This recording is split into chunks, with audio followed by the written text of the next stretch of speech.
પલક એવો જો ભાવ હોય તો ઘણી વાર ભાગ દરવાજો બંધ કરી દઈએ, રીતમાં ને પ્રીતમાં આપોઆપ પરિવર્તન આવી જાય.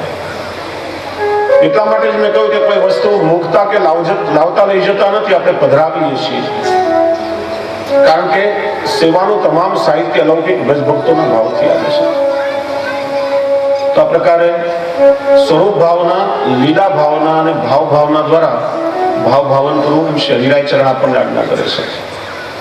તો જો આ ક્રમ વધારે સમજમાં ના આવતો હોય તો એક બહુ સુંદર મજાનો ધોળ છે અને બધા વૈષ્ણવોએ સાથે મળીને ગાવાનું છે. ઠાકોરજીને મંગળાથી શહેર સુધી આપણે કઈ રીતે ભાવથી લાડ લડાવીએ, ગુજરાતી ધોળ છે, બધા સાથે મળીને ભાવથી ગાશો.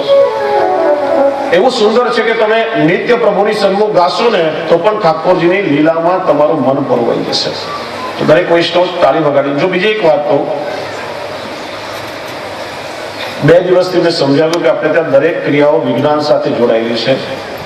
આપણે દરરોજ ધોળ પદ ધૂન કે કીર્તનો ગાઈએ ત્યારે તાળી વગાડીએ. જો તાળી એટલે આમ નહીં, આ રીતે 10 આંગળા ભેગા થાય એ રીતે તાળી વગાડવાની. એનું કારણ છે કે આપણા હાથના આજે આંગળા, હાથનો પંજો છે, એમાં આખા શરીરના બધા પોઈન્ટ આવી જાય છે. દરેક નસનો એની સાથે કનેક્શન છે.